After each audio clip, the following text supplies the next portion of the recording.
بسم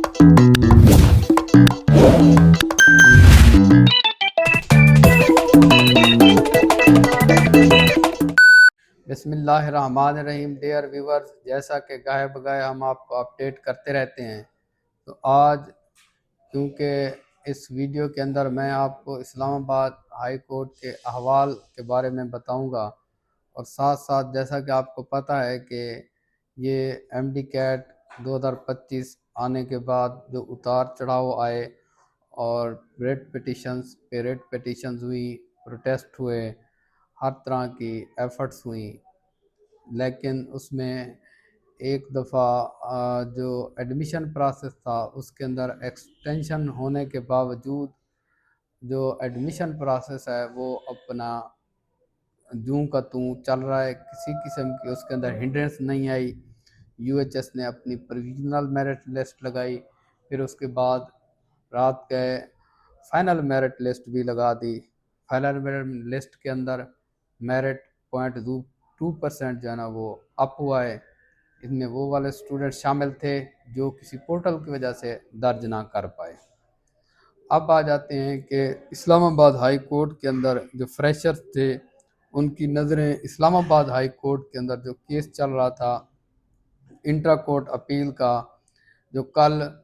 ایک تقریب کی وجہ سے اس کی ہیئرنگ ملتوی ہوئی اور آج جو ہے نا اس کی ہیئرنگ ہوئی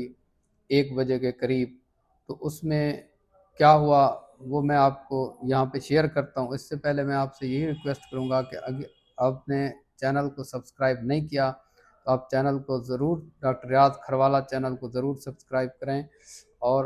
بیل آئیکن ضرور دبائیں تاکہ ہر آنے والی ویڈیو آپ تک پہنچ سکے. تو آج اسلام آباد ہائی کورٹ کے اندر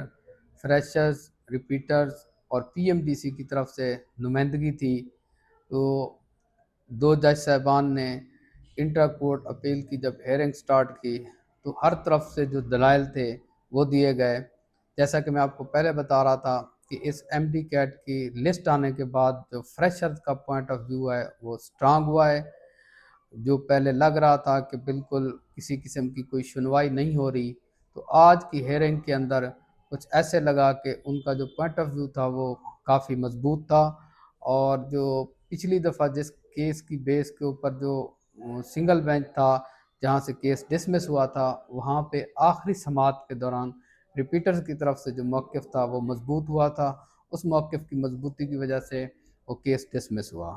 لیکن آج فریشرز کی جانب سے جو موقف تھا وہ کافی مضبوط تھا.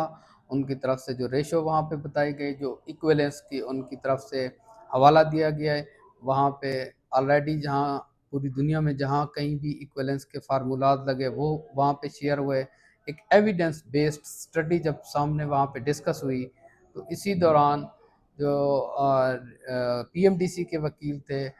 وہ ابھی تک اپنے پوائنٹ کے اوپر وہ جو ہے نا ڈٹے ہوئے ہیں. ان کا یہ کہنا ہے کہ کیونکہ یہ ایکٹ بنا ہوا ہے 3 ایئر ویلیڈیٹی، تو ہم اس کو چینج نہیں کر سکتے جب تک کہ یہ پارلیمنٹ سے چینج نہ ہو. جہاں تک کی ریکٹیفیکیشن اور اس کی جو کمپیئر تھا 2025 اور 2024 کے ایم ڈی کیٹ کے ٹف ہونے کے حوالے سے جو ایک بحث ہوئی، تو اس میں پی ایم ڈی سی کے وکیل نے وہاں پہ کہا کہ کیونکہ یہ ایم ڈی کیٹ ہم نے نہیں لیا، یو ایچ ایس نے لیا ہے، تو یہ یو ایچ ایس ہی ڈیسائیڈ کر سکتی ہے کہ یہ اس کا جو ٹف لیول تھا وہ کتنا تھا. اب یہ کچھ وہاں پہ بحث ہوئی اور ریپیٹرز کی طرف سے جو ایک بات کی گئی کہ کیونکہ ویلیڈیٹی پچھلے سال بھی ہم نے فیس کی ہے تو اس سال بھی کیونکہ لا کے اندر موجود ہے، تو دونوں طرف سے دلائل دیے گئے. تاہم جو آج فریشرز کے دلائل تھے وہ کافی مضبوط تھے. اب دیکھتے ہیں کہ فیصلہ کیا آتا ہے آج شام میں یا کل تک جو ہے نا اس کا ڈیسیژن آ جائے گا. فی الحال جو ہے اس کا اگر پورٹل کے اوپر، ہائی کورٹ کے پورٹل کے اوپر اگر دیکھا جائے تو وہاں پہ ابھی پینڈنگ کا سٹیٹس آ رہا ہے. جو ہی اس حوالے سے کوئی افیشیل اپڈیٹ آتی ہے وہ انشاءاللہ ہم آپ کے ساتھ شیئر کریں گے. بہرحال آج جو وہاں پہ دلائل ہوئے وہ کافی تگڑے دلائل تھے دونوں اطراف سے، اور فریشر کا جو پلڑا تھا وہ کافی بھاری نظر آیا. لیکن اس کے ساتھ ساتھ آپ دیکھیں کہ وہاں پہ پی ایم ڈی سی کے وکیل نے یہ بھی کہا کہ اب کیونکہ اس سال کا پروسیس فائنل مراحل کے اندر ہے تو اب ہم کسی قسم کی کوئی تبدیلی نہیں کر سکتے. یہ ایک نیگیٹو پوائنٹ ضرور ہے فریشرز کے لیے کہ کسی بھی یو ایچ ایس نے یا پی ایم ڈی سی نے ان کو آفیشیلی کہیں پہ بھی آلریڈی انٹرٹین نہیں کیا، تو کیونکہ پروسیس اب کمپلیٹ ہونے کو ہے، تو اب دیکھنا یہ ہوگا کہ جج صاحبان جو ہے نا اس چیز کو کیسے لیتے ہیں کہ کیا وہ جو دلائل ہوئے ان کی بنیاد کے اوپر، یا کیونکہ یہ ایک پورے کیس کیونکہ پی ایم ڈی سی کے اگینسٹ تھا، اور پی ایم ڈی سی آپ کو پتہ ہے کہ ریگولیٹ کرتی ہے تمام صوبوں کو اور وفاق کو، تو یہ جو فیصلہ ہوگا اس کا امپیکٹ اگر فریشر کے حق میں آتا ہے تو اس کا امپیکٹ باقی صوبوں کو کیسے لیا جائے گا، یہ ساری چیزیں مد نظر رکھنی پڑیں گی۔ بہرحال جو ایک سچویشن تھی کہ درمیان میں جو فریشرز تھے ان کے لیے جو ہوپ تھی وہ بہت کم ہو گئی تھی، بلکہ 1% تک آ گئی تھی۔ اب جو ہے نا میچ جو ہے نا 50-50 پہ پہنچ چکا ہوا ہے، چانسز ہیں دونوں طرف سے کہ یہ فریشرز کے حق میں بھی آ سکتا ہے، ان کے اگینسٹ ریپیٹرز کے حق میں بھی آ سکتا ہے۔ اب جو ایک یوں کہیں کہ جو اب ان کا ڈیفیکلٹی لیول ہے، اب کورٹ کے اندر وہ 50-50 ہو گیا ہے، جو درمیان میں فریشرز کے بالکل ہی اگینسٹ چلا گیا تھا، اب ایک ہوپ نظر آئی ہے اس یو ایچ ایس کی جو میرٹ لیس لگی ہے اس کے بعد۔ ایک بات میں یہاں پہ پھر سے واضح کروں کہ ہمیں نہ تو فریشر سے کوئی اس طرح کا کوئی خاص وہ ہے، نہ ریپیٹر سے کوئی خاص قسم کی کوئی ایسا ایشو ہے، ہمارے لیے دونوں بہت اہم ہیں، بچے چاہے فریشر ہوں ریپیٹر ہوں، لیکن ہم آپ کے سامنے وہ تجزیہ رکھتے ہیں جو